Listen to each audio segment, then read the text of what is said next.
Pada kesempatan ini saya mengajak kita membahas satu topik yang sangat penting dan menarik dengan judul setia harus berani bayar harga. Kebenaran firman Tuhan saya akan mengajak kita membacanya dari Daniel pasal yang ke-6 ayat 1 sampai 11. Daniel 6 ayat 1 sampai 11, tetapi nanti kita akan kaitkan dengan ayat-ayat sesudahnya. Saya akan bacakan untuk kita. Demikianlah bunyi firman Tuhan. Darius orang Media menerima pemerintahan ketika ia berumur 62 tahun. Lalu berkenanlah Darius mengangkat 120 wakil-wakil raja atas kerajaannya. Mereka akan ditempatkan di seluruh kerajaan. Membawahi mereka diangkat pula 3 pejabat tinggi. Dan Daniel adalah salah satu dari ketiga orang itu. Kepada mereka lah para wakil-wakil raja harus memberi pertanggungan jawab supaya raja jangan dirugikan. Maka Daniel ini melebihi para pejabat tinggi dan para wakil raja itu, karena ia mempunyai roh yang luar biasa, dan raja bermaksud untuk menempatkannya atas seluruh kerajaannya.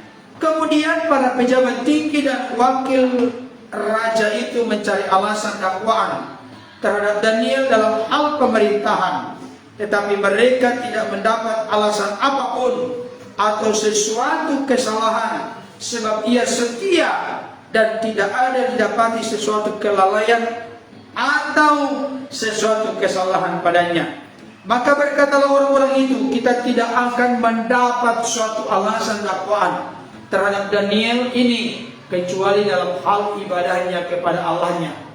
Kemudian bergegas-gegaslah para pejabat tinggi dan wakil raja itu menghadap raja serta berkata kepadanya, "Ya Raja Darius, kekallah hidup tuanku. Semua pejabat tinggi kerajaan ini, semua penguasa dan wakil raja, para menteri dan bupati telah mufakat supaya dikeluarkan kerana suatu penetapan raja dan ditetapkan suatu larangan agar barang siapa yang dalam 30 hari menyampaikan permohonan kepada salah satu dewa atau manusia kecuali kepada tuanku ya raja, maka ia akan dilemparkan ke dalam gua singa. Oleh sebab itu ya raja, keluarkanlah larangan itu dan buatlah suatu surat perintah yang tidak dapat diubah menurut undang-undang orang Media dan Persia yang tidak dapat dijamin kembali. Sebab itu Raja Darius membuat surat perintah dengan larangan itu. Demi didengar Daniel bahwa surat perintah itu telah dibuat, pergilah ia ke rumahnya. Dalam kamar atasnya ada tingkap-tingkap yang terbuka ke arah Yerusalem. 3 kali sehari ia berlutut, berdoa, serta memuji Allahnya seperti yang biasa dilakukannya. Sejauh itu pembacaan firman Tuhan. Yang berbahagia adalah setiap kita yang mendengar firman Tuhan dan yang memelihara dalam hidup kita hari lepas hari.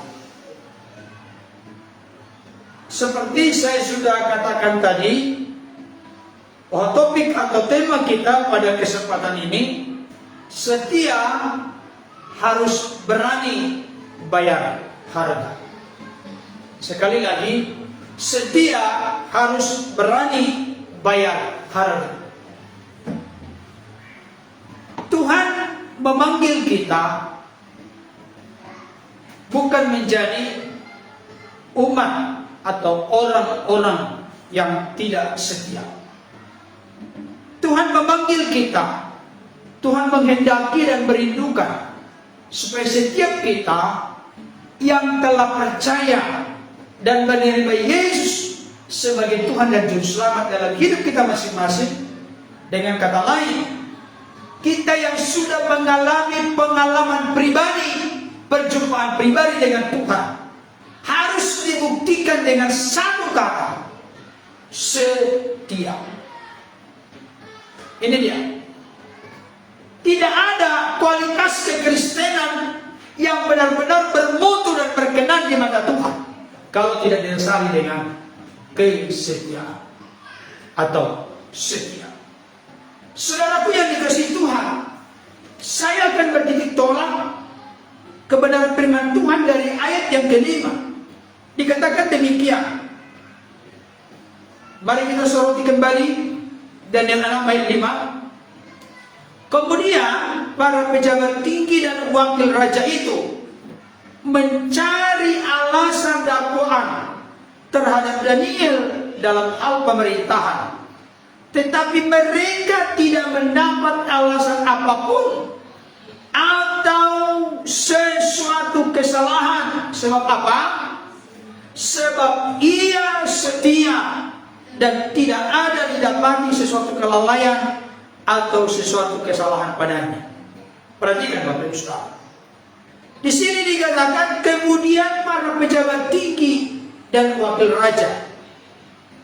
Dari sini kita dapat menyimpulkan para pejabat tinggi dari dikatakan untuk membawahi 120 wakil raja. Berarti memang luar biasa luas ini kerajaan atau kekuasaan dari Darius. 120 kerajaan. Maka akan ditempatkan satu wakil raja dari setiap kerajaan. Ada 120 wakil raja, berarti 120 kerajaan. Dahsyat, hebat, luar biasa. Tapi yang unik dan menarik Bapak Ibu Saudara, untuk membawahi yang 120 orang ini diangkat 3 pejabat tinggi. Dan salah seorang di antaranya adalah Daniel. Mana yang lebih tinggi yang 120 dibanding 3 orang? Yang 3 orang. Karena yang 3 orang inilah diberikan tugas tanggung jawab khusus untuk memonitor, untuk mengawasi, mengontrol jalannya roda kerajaan dari 120 ini. Sehingga raja tidak dirugikan. Tetapi ada satu di situ anak kalimat yang perlu menjadi sorotan dan perhatian bagi kita. Perhatikan ayat yang keempat. Dan hal ini menimbulkan ketidaksukaan, ketidaksenangan kepada 2 pejabat tinggi dan 120 wakil raja. Jumlahnya 122 orang. Mereka tidak suka dengan rencana, kerinduan, niat dari Raja Darius. Apa itu ayat 4? Ayat 4. Maka Daniel ini melebihi para pejabat tinggi dan para wakil raja itu. Jadi kelebihan membawa promosi. Perhatikan ini baik. Kelebihan membawa promosi. Jadi sebenarnya ada banyak orang di dunia ini punya salah kaprah. Dia cari promosi, maka dia tidak menemukan. Bahkan sampai menjilat pun dia lakukan. Cari muka pun dia lakukan. Dia cari muka berarti kehilangan muka dia. Supaya dapat mukanya dia cari muka. Tapi firman Tuhan memberikan konfirmasi penegasan. Kelebihan yang dimiliki oleh Daniel membawa sebuah promosi kepadanya, dan itu dari raja tertinggi, Raja Darius. Perhatikan baik. Maka Daniel ini melebihi para pejabat tinggi dan para wakil raja itu karena ia mempunyai roh yang luar biasa. Perhatikan terakhir. Dan raja bermaksud untuk menempatkannya atas seluruh kerajaannya. Perhatikan. Raja bermaksud untuk menempatkannya atas seluruh kerajaannya. Berarti raja ini hanya sebagai pemegang kekuasaan, tahta itu menjadi milik dia. Tapi untuk mengkoordinasi seluruh kerajaan ini, karena Daniel ini memiliki kelebihan, memiliki roh yang luar biasa, maka raja rindu menempatkan dia kepada seluruh kerajaan. Berarti dengan kata lain bisa kita lihat runutnya. Darius, Daniel, wakil raja, pejabat tinggi, wakil raja. Kira-kira demikian. Ternyata hal ini menimbulkan ketidaksukaan, ketidaksenangan kepada pejabat tinggi dan wakil raja. Apalagi kalau kita nanti menyelidiki dari pasal 1, jelas terlihat bahwa Daniel adalah salah seorang pemuda yang ikut dalam pembuangan ketika Raja Nebukadnezar merebut Yehuda. Ada 4 orang yang sangat terkenal di kitab Daniel yang dibawa ke pembuangan: Sadrak, Mesak, Abednego, dan Daniel. Mereka tahu bahwa Daniel adalah seorang buangan. Kenapa dia mau diangkat menjadi nomor 1 selain dari raja? Mereka tidak suka. Karena itu mereka pun membentuk tim pencari fakta. Dan tim pencari fakta untuk mencari-cari kekurangan, kelalaian, kelemahan, kesalahan dari Daniel ini bukan ditugaskan kepada orang lain. Tapi justru pejabat tinggi dan wakil raja inilah 122 orang memonitor, melihat, meneliti, memperhatikan, memeriksa Daniel. Tidak ditemukan satu pun kesalahan. Coba kita bandingkan dengan diri kita, Bapak Ibu Saudara. Ketika ada satu orang meneliti kekurangan kelemahan kita, ketemukan. Jangankan ketemu Pak Pendeta, banyak banget ketemunya. Tapi bayangkan, ini pejabat tinggi dan wakil raja. Mereka kompak, mereka sepakat, mereka sehati untuk menghancurkan karir dari Daniel. Itu sebabnya mereka membentuk tim pencari fakta. Jadi bukan hanya zaman ketika Munir itu terbunuh, dibentuk tim pencari fakta. Sebelum Munir terbunuh dibentuk tim pencari fakta. Ternyata di Alkitab sudah pernah dibentuk tim pencari fakta untuk mencari-cari kekurangan, kelalaian, atau konteks sekarang apa? Kira-kira korupsi. Ternyata tidak ditemukan satu pun. Bayangkan. Saya terus terang Bapak Ibu Saudara merinding membahas ini. Kenapa? Bayangkan kalau sudah sampai 122 orang, 2 pejabat tinggi, 120 wakil-wakil raja, meneliti kesalahan satu orang dalam konteks menjalankan pemerintahan, satu pun tidak ditemui kesalahannya. Bagaimana dengan Bapak Ibu Saudara yang bekerja di kantor, yang bekerja di mana-mana? Kira-kira kalau sekarang beda ya. Apa kata orang sekarang? Pak Pendeta, jangankan yang halal, yang haram pun susah sekali. Ini moto, dan moto ini dipakai oleh orang-orang Kristen. Saya kasih tahu, saya mau sampaikan kepada kita dengan tegas sekali. Ini sudah merupakan satu bentuk sifat, watak, karakter, komitmen orang-orang Kristen yang begitu rendah, begitu buruk di mata Tuhan. Kalau sampai kita berkata, Pak Pendeta, aku tidak peduli lagi yang halal, yang haram, yang penting dapat. Saudaraku, ini mengerikan. Tapi Daniel menunjukkan kepada kita bahwa Daniel adalah seorang yang punya integritas, seorang yang punya kesetiaan yang terbukti dan teruji. Kenapa saya katakan terbukti dan teruji? Karena Daniel diperiksa oleh 122 pejabat tinggi dan wakil raja, tidak ditemukan kesalahannya. Daniel adalah seorang yang setia. Dia buktikan kesetiaannya ketika dipercayakan sebuah kekuasaan kepada dia. Saya kasih tahu, para politisi sering berkata, untuk melihat karakter seseorang, berikanlah dia kekuasaan. Benar kan? Kalau orang itu belum berkuasa, waduh, kelihatannya membela rakyat. Wah, luar biasa. Begini, begini, begini, begini. Dipojokkan yang di sana.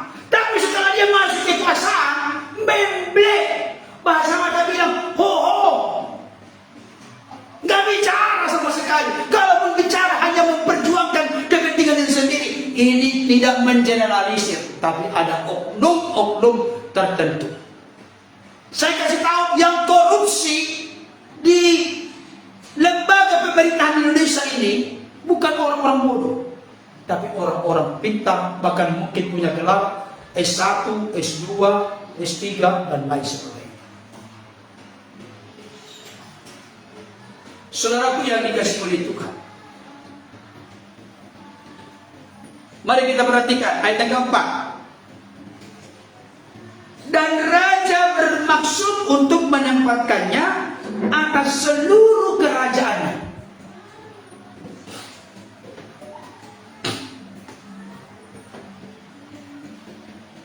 Pernah gak mendengarkan satu kalimat begini? Tolong dilanjutkan kalau pernah dengar. Semakin tinggi sebuah pohon, semakin kencang angin yang menerpanya. Ada nggak di sini tertulis? Nggak ada. Tapi ada nggak ditangkap di sini artinya itu? Daniel memiliki jabatan yang sangat tinggi, bahkan mau dipercayakan kepadanya kekuasaan atas seluruh kerajaan dari Darius. Ternyata tantangan, masalah, kesukaran, kesulitan diperhadapkan kepadanya. Padahal dia adalah seorang yang setia, seorang yang punya integritas, seorang yang punya kejujuran.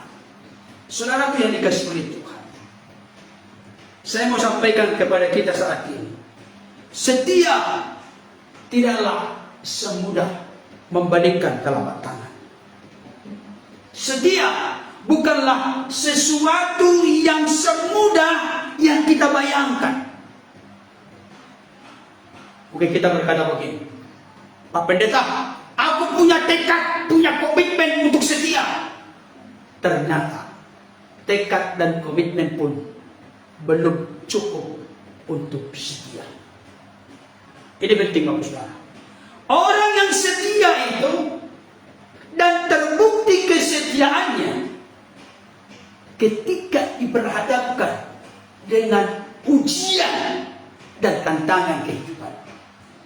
Kalau Bapak Ibu Saudara mengalami perjalanan hidup yang normal-normal saja, yang biasa-biasa saja, segalanya berjalan dengan rapi, dengan baik, dengan indah, tidak ada persoalan, tidak ada kesulitan, tidak ada tantangan, tidak ada kesukaran, saya kasih tahu, jangan pernah mengklaim diri, aku orang yang sudah setia. Kesetiaan seseorang akan teruji dan terbukti ketika diperhadapkan dengan tantangan dan kesulitan hidup. Itulah yang diperhadapkan dengan seorang Daniel.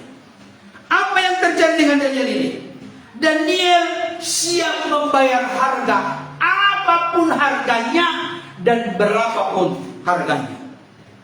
Berani dia menghadapi atau berani dia membayar harga seberat dan sebesar apapun. Coba kita lihat di sini.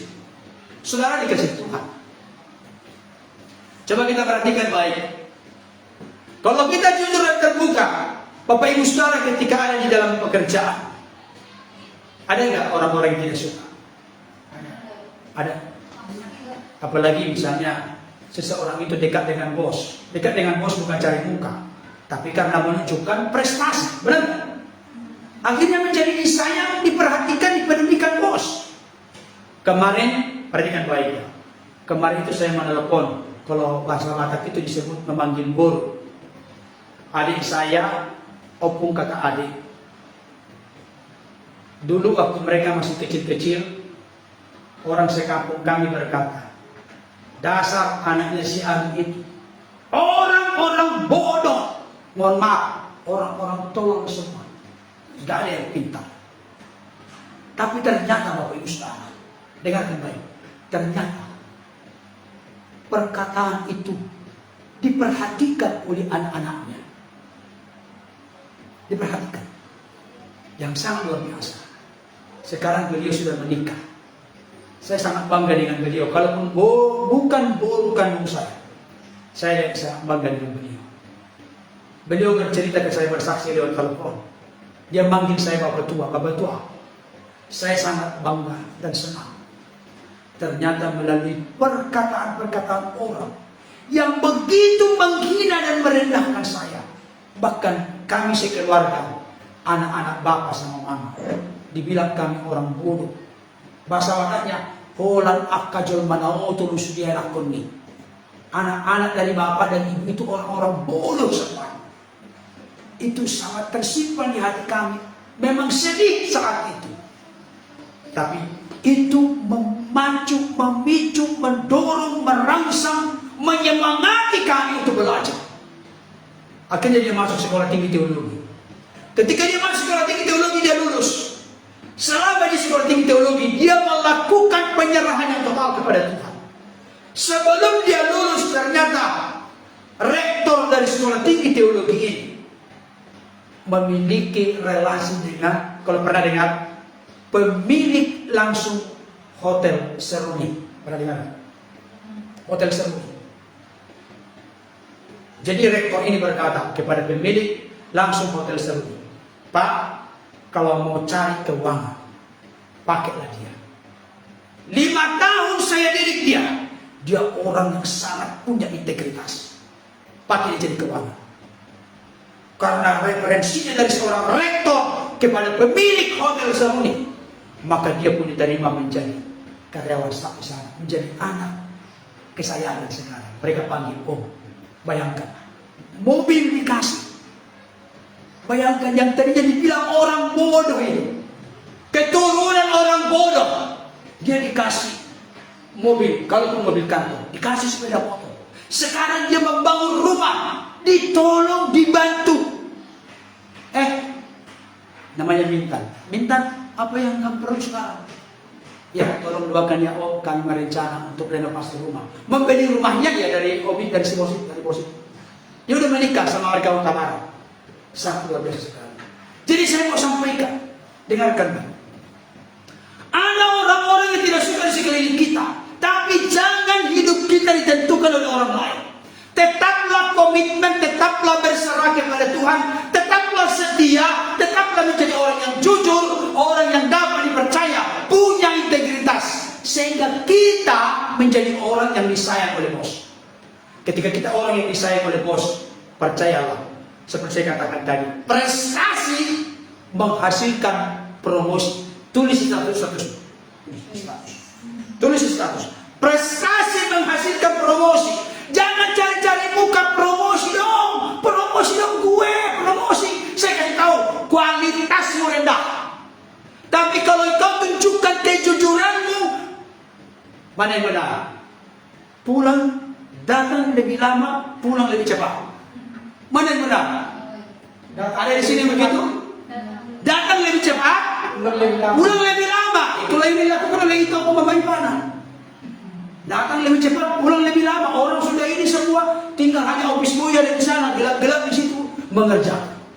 Tapi buktinya bertanggung jawab, akhirnya dapat promosi. Dapat KG, tahu KG? Kenaikan gaji. Kenapa? Karena dilihat ada bertanggung jawab begitu. Saudara kesemuan, jadi ketika kita ini berprestasi, kita jujur, kita bertanggung jawab dengan apa yang dipercayakan kepada kita, tidak banyak mengeluh. Saya kasih tahu, ini resepnya. Sebagai seorang karyawan, jangan banyak mengeluh. Coba dulu, kalau Bapak Ibu Saudara mengeluh di kantor, Bapak Ibu Saudara selalu bersungut-sungut. Waduh, nanti lama-lama dia ngomong, kamu tahu nggak, di luar sana banyak yang antri. Itu ngomongnya. Saya akhir kamu segera bisa. Saya tidak takut kasih persamaanmu, biar jangan melanggar undang-undang. Karena bersungut-sungut dulu. Tapi kalau misalnya ada orang berkata begini, saya kasih tahu, mental orang yang tidak maju dalam bekerja, apa itu mentalnya? Mentalnya, udahlah, ku kerjakan ini cukup, udah. Kan ini bagianku, nggak boleh yang lain. Saya kasih tahu, orang punya pelit seperti ini akan menjadi pelit situasi, kondisi keadaan, hati bahkan hati bos kepada kita. Tapi kalau kita belajar, kalau kita tahu itu bukan, tapi jangan sampai kita mengurusi, merecoki urusan orang lain, kita sendiri lalai dengan tugas kita, tidak. Tapi karena ada yang kita di sana, kita sudah selesai tugasnya, karena kita cekatan, karena kita memang bertanggung jawab. Hal itu menjadi nilai-nilai positif di hati dari Musa. Inilah yang terjadi dengan seorang Daniel. Daniel itu seorang yang punya integritas. Sampai dibentuk tim pencari fakta, tidak ditemukan kekurangan kelemahannya. Bahkan akhirnya mereka berpikir begini, apa yang kita rindukan untuk menghancurkan Daniel tidak boleh stop, karena kita tidak menemukan kesalahan, kekurangan, kelemahan, korupsi, kelalaian bagi Daniel dalam konteks pemerintahan. Akhirnya mereka pun tidak berhenti, tidak stop untuk mencari-cari kekurangan kelemahan Daniel. Mereka menemukan dalam konteks kepercayaannya, ibadahnya kepada Tuhan Allah. Ini yang mereka temukan. Akhirnya setelah mereka temukan fakta ini apa? Mereka menganggap kesetiaan Daniel menyembah Allahnya menjadi kekurangan kelemahan, karena Daniel itu 3 kali sehari seperti yang biasa dilakukannya. Ia berdoa, sujud, memuji, menyembah Allahnya seperti yang biasa dilakukannya. Bukan hanya dalam situasi kondisi tertentu, kapanpun, dimanapun, dalam situasi apapun, komitmen 3 kali sehari menghadap Allahnya itu sudah menjadi habit, kebiasaan dalam diri seorang Daniel. Karena dia melakukan itu 3 kali sehari, kapanpun, jangankan 1 hari, jangankan 2 hari, jangankan 10 hari, jangankan 30 hari. Kan ketentuan mereka, kalau ada seseorang di wilayah kerajaan Darius yang melakukan permohonan, membuat permohonan kepada salah satu dewa atau manusia selain daripada kepada raja, maka dia akan dimasukkan, dilemparkan ke gua singa. Setelah mereka sudah dapatkan fakta, kesalahan Daniel adalah dia menyembah Allahnya 30 hari lebih berturut-turut. Kenapa 30 hari lebih? Karena memang sepanjang umur hidup Daniel dia menyembah Allahnya 3 kali sehari seperti yang biasa dilakukannya. Inilah kesalahan. Setelah mereka sudah tahu ada fakta, disinilah bisa dipersalahkan. Karena Daniel selalu menyembah Allahnya, bukan hanya 30 hari, tapi terus menerus 3 kali sehari. Setelah sudah mereka tahu fakta ini, mereka pun mengatur strategi supaya dibuat undang-undang. Bayangkan, ini diperangkap sedemikian rupa, membuat Daniel tidak berdaya, tidak berkutik, tidak bisa berbuat apa-apa. Dan saya kasih tahu, dengarkan baik. Saya buat pertanyaan, tolong dijawab. Ancaman apakah yang dialami Daniel? Apa? Ancaman puncak. Bukan hanya dia kehilangan jabatan. Padahal ketika dia mendapatkan jabatan ini, bukan semudah membalikkan telapak tangan. Pernah membaca di dalam Daniel pasal 1, di mana Daniel itu tidak mau makan daging-daging gitu kan, tapi hanya makan sayur-sayuran vegetarian. Salah satu vegetarian dalam Alkitab adalah Daniel. Tidak makan daging tapi makan sayur-sayuran. Tapi ternyata setelah 10 hari diperiksa, mereka lebih pintar, lebih cerdas, lebih berhikmat daripada seluruh ahli-ahli hikmat yang ada di Babel saat ini, di wilayah kerajaan Nebukadnezar saat ini. Untuk mendapatkan ini ujiannya bertahap sedemikian rupa. Tapi setelah dia sudah mendapatkan itu, dia sudah menjadi pejabat tinggi bersama dengan 2 orang lain, yang mana kepada mereka raja-raja akan bertanggung jawab, wakil-wakil raja bertanggung jawab. Setelah dia sudah mendapatkan posisi itu, ternyata digoyang sedemikian rupa. Yang menggoyang pun bukan 1 orang, tapi yang menggoyang adalah 2 pejabat tinggi sama 120 wakil raja. Kalau dari hitung-hitungan manusia, saya mau tanya, kira-kira selesai nggak riwayat dari seorang Daniel? Selesai. Kenapa? 122 melawan 1 orang. Orang warga negara asli Darius, padahal Daniel orang kuat. Dari berbagai hal Daniel dalam posisi yang kritis, ada di ujung tanah. Tapi coba perhatikan, setelah sudah diambil sebuah kesimpulan, dibuat undang-undang di media dan pers tidak boleh diganggu, tidak boleh digagalkan, tidak boleh diubah. Karena itu ketentuan. Kalau sudah ada keputusan tidak boleh, karena sudah ditentukan menjadi undang-undang media dan pers saat itu. Dengan kata lain, kesempatan Daniel untuk lolos itu tidak ada. Kenapa saya katakan demikian? Karena raja tidak tahu bahwa 120 wakil raja dan 2 petinggi raja ini bermaksud dan bertujuan untuk mencelakakan Daniel. Karena yang mereka laporkan kepada raja, oh benar juga, harus semua komitmen setia kepada aku, tidak boleh setia kepada yang lain. Kan itu maksud Raja Darius. Dia tidak tahu salah seorang ternyata yang disasar, utama yang disasar adalah Daniel. Keputusan diambil, sudah diambil undang-undang disahkan, tidak boleh diubah. Perhatikan ayat yang ke-11. Ayat 11 ini luar biasa. Ayat 11. Demi didengar Daniel bahwa surat perintah itu telah dibuat. Perhatikan. Coba masukkan diri kita di sana. Demi didengar Daniel bahwa surat perintah itu telah dibuat. Perintah apa? Ada yang tahu tadi? Barang siapa yang melakukan permohonan kepada dewa ataupun manusia selama 30 hari berturut-turut, ia harus dilemparkan ke gua Sina. Itulah keputusan yang sudah ditandatangani raja dan menjadi undang-undang di media Persia. Demi didengar Daniel surat perintah itu. Coba kira-kira kalau kita yang dalam posisi Daniel, kira-kira kita gimana? Coba, kira-kira gimana? Panik, marah, takut, emosi, melakukan pembelaan diri, bersuara dengan lantang.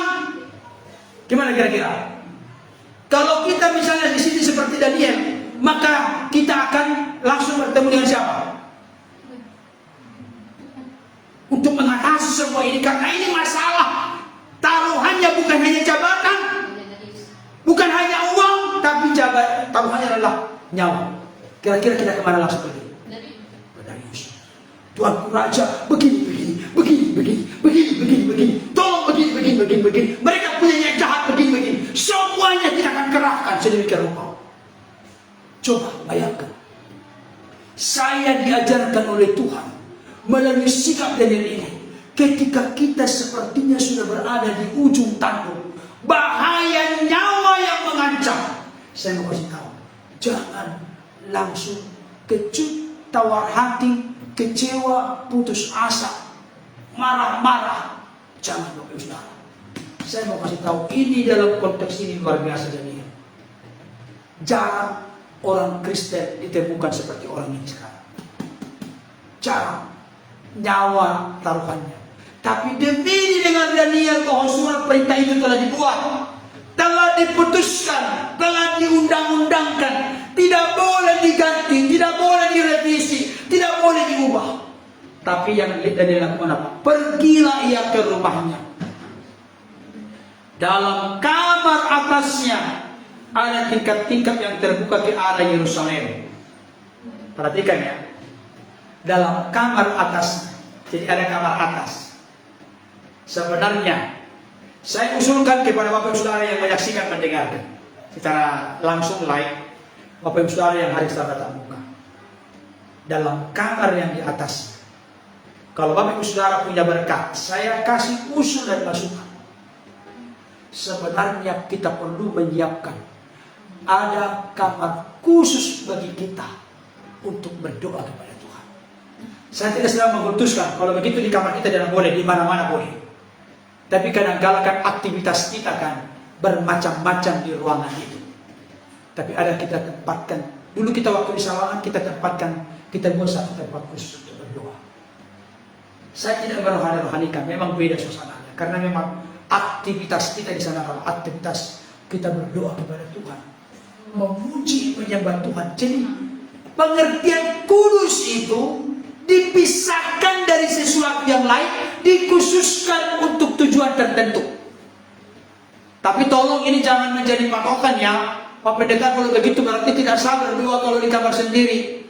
Di mana itu tempat tidur suami istri. Bukan, begitu maksud saya. Kalau memang engkau punya berkat, punya uang yang cukup, buat tempatmu khusus berdoa secara pribadi, menjadi mesbah doamu. Saudara dikasih Tuhan, kita sebenarnya kalah jauh dengan saudara-saudara kita sebelah. Kalau mereka punya uang, apa dibuat di rumahnya? Musola kecil. Hal yang positif dari orang lain janganlah kembali kita meniru. Kalau mereka punya uang, mereka buat musola kecil di rumahnya. Tempat khusus untuk aktivitas ibadahnya kepada Allah. Daniel ternyata seperti itu. Dalam kamar atasnya, perhatikan. Ini ada beberapa prinsip yang perhatikan. Ada tingkat-tingkat yang terbuka ke arah Yerusalem. Kata arah di sini, ada yang tahu bahasa lain? Kiblat. Ada kiblat. Jadi dulu bangsa Israel itu ada arah kiblatnya ke Yerusalem. Nah, mungkin Bapak Ibu Saudara akan bertanya kepada saya, Pak Pendeta, kalau begitu kita punya kiblat lagi sekarang, arah doa. Oh tidak. Argumentasi pertama, ketika Yesus mati di kayu salib, apa yang terbelah? Tabir bait Allah, tirai bait suci terbelah dua. Jadi kita tidak lagi fokus harus ke imam besar, ke dewi, tidak. Tapi kita bisa menghadap Tuhan. Tapi oleh karena kebebasan ini seringkali justru diabaikan dan diremehkan oleh banyak orang Kristen. Sudah bebas sekarang di mana-mana, akhirnya nggak perlu lagi ibadah. Bukan itu maksudnya. Bagaimana Tuhan itu telah hadir bersama dengan kita. Yesus disebut salah satu di antaranya namanya apa? Immanuel. Artinya Allah menyertai kita. Allah hadir dalam segenap hidup kita, dalam seluruh relung kehidupan kita Allah hadir. Tapi konteksnya sekarang, arah kiblat ini apa untuk kita? Sebenarnya kiblat itu tujuannya apa sih? Apa? Supaya kita fokus.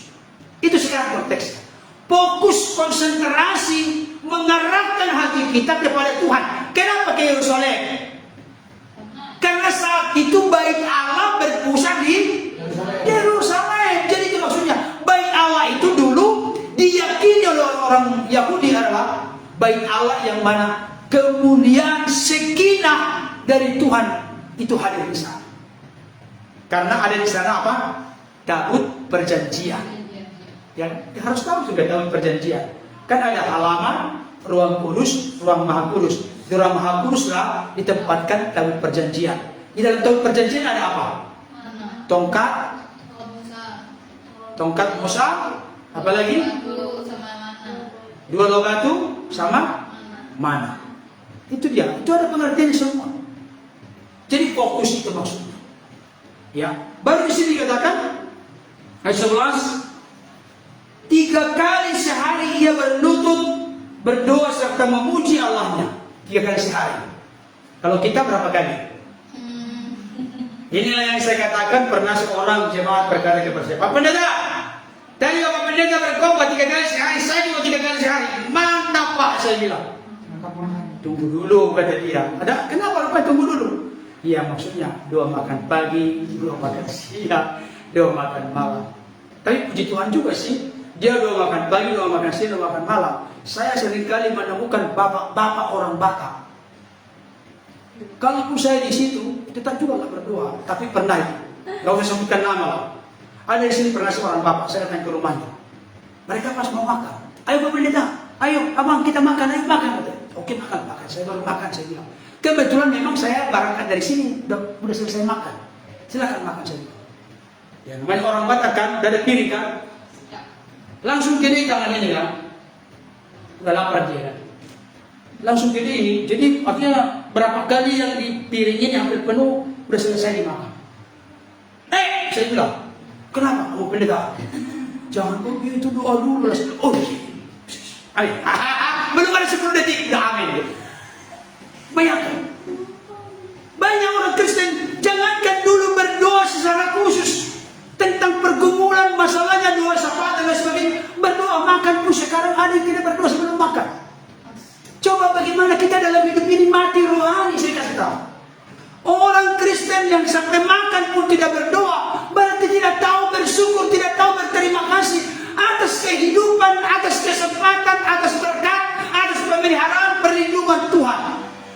Masa makan pun tidak berdoa.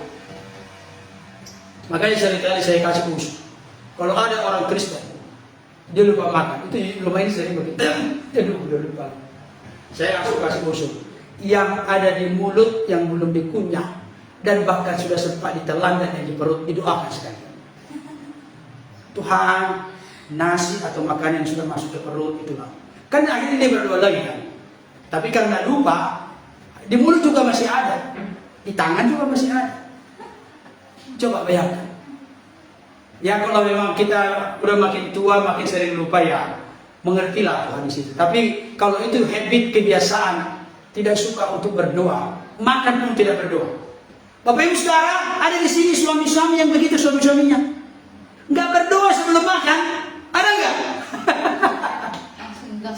Bayangkan 3 kali sehari Daniel berlutut. Apa dikatakan tadi? Daniel berlutut, berdoa serta memuji Allah. Bayangkan 3 kali sehari berlutut, berdoa, memuji Allah. Seperti yang biasa dilakukannya. Saya mau sampaikan begini kebenarannya. Perhatikan. Daniel mendengarkan surat keputusan. Dia pergi ke rumahnya. Dia naik ke ruang atas, di mana pintunya, jendelanya terbuka ke arah Yerusalem.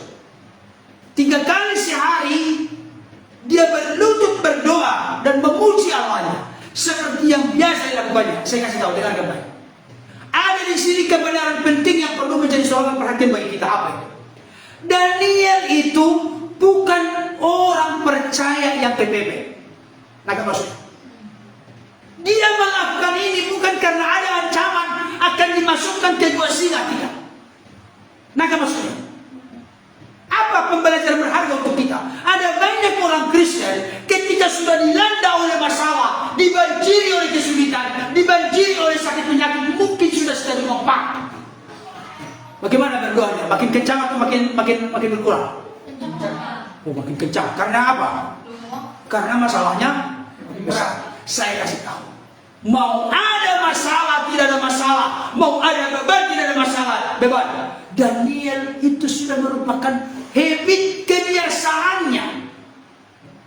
Ini penting Bapak Ibu Saudara. Saya kasih tahu, kebanyakan sekarang ini zaman orang Kristen itu orang Kristen kepepet. Kepepet. Siapa di perjanjian baru akhirnya mereka tertolong dalam pernikahan karena bukan orang Kristen kepepet. Siapa? Ada yang tahu? Perkawinan di Kana yang di Galilea. Kenapa saya katakan bukan Kristen kepepet? Sebelum masalah terjadi, mereka sudah terlebih dahulu mengundang Yesus. Mana yang benar? Sebelum kehabisan anggur, Yesus diundang. Atau kehabisan anggur dulu, baru mereka mana Yesusnya? Mana sebenarnya mukjizat? Mana yang benar? Ada masalah, tidak ada masalah. Yesus diberikan tempat terhormat di pernikahan. Ini filosofi yang sangat mendalam dalam hidup kita. Baik itu melalui perkawinan di Kana di Galilea secara khusus dengan Daniel. Ada masalah, tidak ada masalah. Daniel 3 kali sehari dia berlutut berdoa memuji Allahnya seperti yang biasa dilakukannya. Kata biasa tolong jangan diartikan rutinitas. Biasa itu bahasa lainnya yang dibawa dalam disiplin rohani. Kalau kita berapa kali sehari? 1 kali pun enggak. Saya kasih tahu. Kebanyakan kita ini memprihatinkan sebenarnya. Kenapa saya katakan perhatikan? Coba pagi-pagi apa doa kita? Tuhan, lindungi aku sepanjang hari ini. Benar nggak? Kemana pun aku melangkah buat berhasil melakukan. Benar nggak? Salah nggak ya? Malam-malamnya setelah capek, Tuhan, aku mau istirahat, lindungi aku. Coba jujur dulu kita ini. Benar kita ini anak yang baik ini. Ternyata kita buat Tuhan itu sebagai bodyguard, sebagai satpam. Membuat kita safety supaya jadi kepentingannya apa? Kepentingannya apa? Supaya aku dilindungi, aku dijaga, aku disertai, aku diberkati. Gak ada yang salah sebenarnya. Tapi coba dulu. Sekarang begini. Berapa lama Musa ada di gunung Sinai. Popular malam. Ada pelajaran apa yang saudara tangkap popular malam? Pertama apa? Dia betah tinggal di dalam hadirat Tuhan. Kenapa? Kan kemudian Tuhan menaungi dia, maka sampai dia menerima 10 hukum. 2 loh bagi 10 hukum. Hukum pertama sampai ke-4, hukum ke-5 sampai ke-10. Pertama sampai ke-4 itu vertikal, ke-5 sampai 10 horizontal. Manusia dengan Allah, manusia dengan sesama. Pertama, Musa itu 40 hari 40 malam tidak makan, tidak minum. Tolong ya, jangan diperhatikan salah harfiah ini kalau tidak ada panggilan khusus. Ya, jangan. Saya pernah membaca artikel, ada 5 orang pemuda yang mengasihi Tuhan, tapi mengasihi Tuhan secara salah. Mereka mau menyeberang sungai.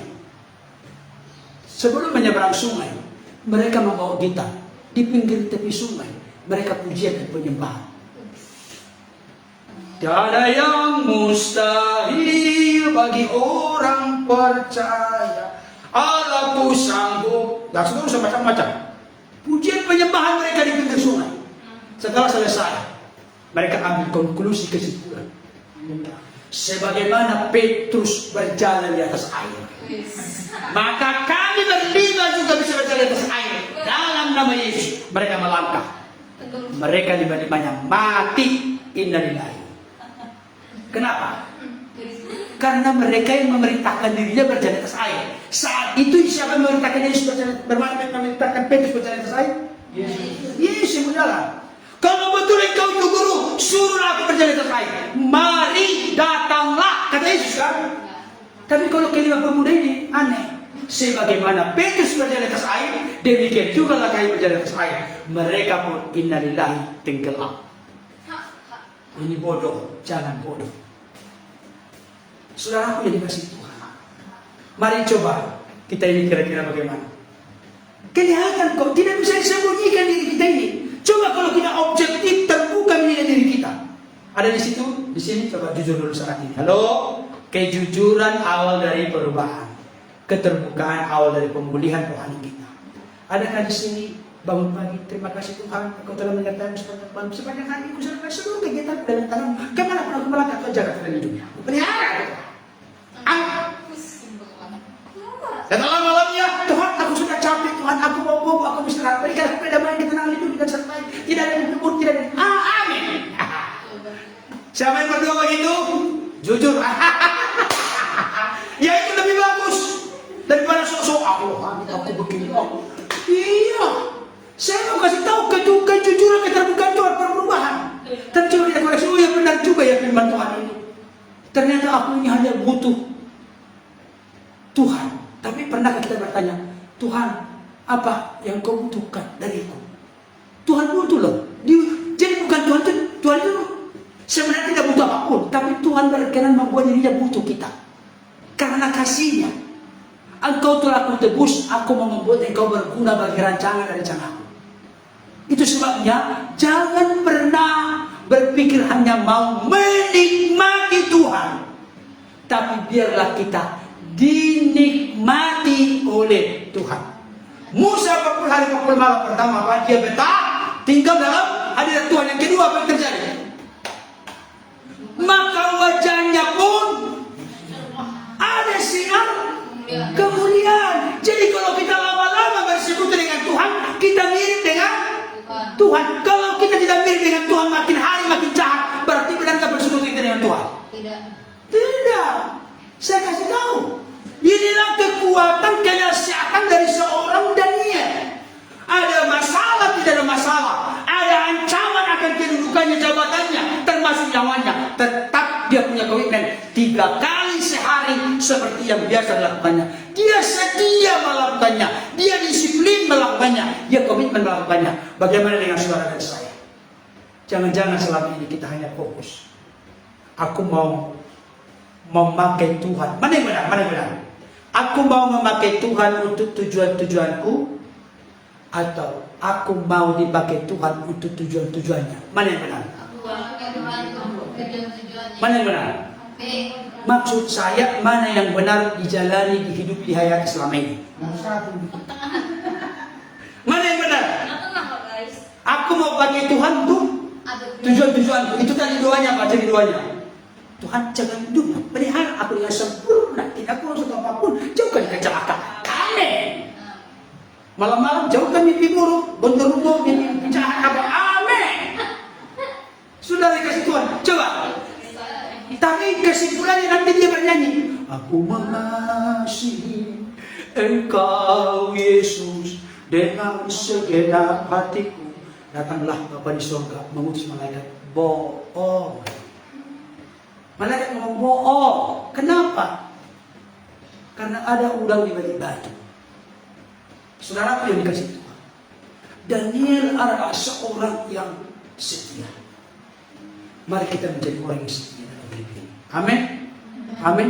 Sekarang mungkin apa yang terjadi berikutnya? Apa yang terjadi? Sekarang begini, setelah sudah berdoa dia, halo, saya mau praktikkan ini.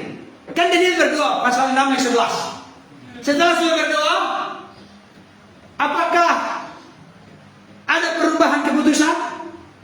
Belum. Ada nggak? Nah, kan maksudnya, setelah sudah Daniel berdoa, seperti yang biasa dilakukan 3 kali sehari, dia sujud memuji, menyembah, berlutut di hadapan Tuhan. Apakah sudah ada perubahan keputusan? Belum. Nggak ada. Kalau begitu, sia-sia? Tidak. Enggak, maksud saya selama ini, aku sudah berdoa Tuhan kan gitu kan? Tuhan ada masalah, kesukaran, kesulitan yang mengancam Tuhan. Aku mau berdoa merendahkan hati kepadamu. Setelah itu, bukanlah jalan, kan begitu kan? Setelah Daniel sudah berdoa, apakah ancaman dilemparkan ke gua singa sudah berubah? Belum. Ya. Berarti sia-sia. Kok bapakku nggak ketawa-ketawa? Memang itu yang sering kita hidupi. Kalau sudah berdoa 1 kali, 2 kali, 3 kali, 4 kali, Tuhan, ke-5 kali, apa maksudnya Tuhan? Apa? Udah makin mengancam kita ini. Ada nggak begitu? Iya kan? Makin mengancam kita ini. Bahkan lama-lama kita tulang pinggang kita. Makin salah dengan Tuhan. Maksudnya apa Tuhan? Mau tidak aku puji kau Tuhan? Kalau aku Tuhan yang kau puji pun aku akan kurang kemuliaan. Tapi untunglah Tuhan itu panjang sabar dan berlimpah kasih setia. Gak ada perubahan. Pertama, ada perubahan? Tidak ada. Yang kedua, ada kesempatan gak untuk mengubah? Tidak ada. Bukan, untuk mengubah ada kesempatan gak? Kau bilang gak ada. Ada dong, apa kesempatannya? Hanya sujud menyembah kau. Kan gak dijawab doanya misalnya pikirannya. Kalau disimpulkan gak dijawab doanya, setelah selesai berdoa, ternyata keputusan tidak diubah, tetap harus masukkan ke gua singa. Kesempatan untuk tidak dihukum ada gak? Ada dengan cara sujud menyembah. Udah, setelah sujud menyembah nanti pulang ke rumah, mohon apa? Model iman siapakah itu? Daripada repot, saya mau kasih tahu. Inilah yang saya katakan tadi, setia harus disertai dengan bayar harga. Dia sudah berdoa, Tuhan aku sudah berdoa, kenapa enggak ada pertolongan? Karena kalau begitu, gak apa-apa lah sesekali aku menyembah. Gak ada, tetap tidak berubah dia. Setelah diambil keputusan, udah makin mendekati ke hari-hari matinya. Bahkan ada penafsir yang mengatakan itu singa-singa yang ada di situ di kandang ini memang secara khusus dibiarkan dalam keadaan lapar, supaya siapapun yang dimasukkan ke sana, tulang-tulangnya langsung diremukkan, dagingnya dimakan di sana habis. Saudara yang dikasih Tuhan, sampai dia diangkat ke sana, ke gua singa, baru ditutup dengan batu dimeterai, tidak boleh diubah, dimasukkan dia ke sana. Jangan lupa, Raja Darius berpuasa semalam-malaman, tidak bisa tidur dia, karena dia sangat mencintai dan mengasihi seorang Daniel yang sangat berprestasi di kerajaannya. Setelah pagi-pagi benar, dia bangun, dia langsung menuju ke sana. Daniel, sanggupkah Allah yang kau sembah dengan tekun itu menyelamatkan engkau dari gua singa itu? kekallah Tuanku Raja. Tuanku Raja Tuhan telah mengutus seorang malaikatnya untuk menutup mulut singa-singa itu. Sehingga Daniel pun tidak ada sedikit pun mengalami bahaya. Bayangkan, ternyata kadangkala pertolongan Tuhan bukan detik setelah selesai berdoa dan mujizat, tapi setelah dimasukkan dulu. Nah, kan maksudnya ini pernah mengalami demikian? Kan kita berpikir, Tuhan jangan sampai ke sana lah, tolong lagi. Memang itu pemikiran kita, itu bagus, tidak masalah. Tapi kalau memang Tuhan punya kehendak, punya kemauan sampai masuk kepada masalah itu, jangan takut, tetaplah tekun, setia menyembah Tuhan. Di sana akan terjadi perkara yang besar. Dan apa yang terjadi? Pertama, dengarkan baik. Dengarkan baik. Kalau kita menggelindingkan batu ke atas kita, kita akan tertimpa sendiri. Senjata makan Tuhan. 122 orang yang memiliki niat jahat kepada Daniel, termasuk istrinya, anak-anaknya, sangat ngeri. Mereka semua diselesaikan oleh raja. Dihukum oleh raja. Dihukum, jadi mereka yang akhirnya mati. Bayangkan, orang yang merancangkan kejahatan kepada orang yang setia, jujur, punya integritas. Dengarkan baik, pembelaan Tuhan sangat real dan nyata. Sehari nyata, ya saya pikir itu Mama Ipana banyak mengalami. Ada mungkin orang yang mau menyikut, mau ini kayak kakak. Tahu kayak kakak kan? Tendang kiri, tendang kanan, singkirkan kiri, singkirkan kanan, naikkan kepala. Nah, itu ada seperti itu. Itu kayak kakak. Tapi saya kasih tahu, kalau kita tetap punya integritas, kita tetap seorang yang dapat dipercaya. Orang kelihatannya kan udah kalah sudah dia. Kalah sudah dia. Kalah setelah dimasukkan. Apa kira-kira pemikiran dari 122 orang kita dimasukkan ke dalam singa? Musuh kita sudah.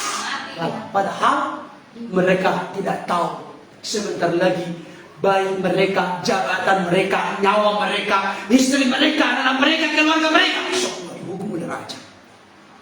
Dan yang kedua, Daniel pun keluar dari sana. Adalah keputusan. Tadi keputusan untuk orang yang 30 hari menyembah Allah Israel akan dimasukkan ke buah singa. Setelah Daniel keluar dari sana, inilah maksud dan tujuan Tuhan. Jadi kita tidak mengerti, tidak tahu. Ini misteri rahasia bagi kita, nggak tahu kita sebelumnya.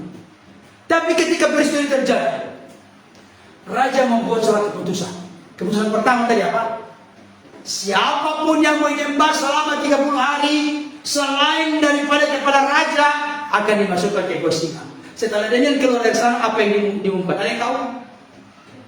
Siapapun di seluruh kerajaan yang kuasai, tidak boleh ada yang menghina, merendahkan Allah yang disembah oleh Daniel.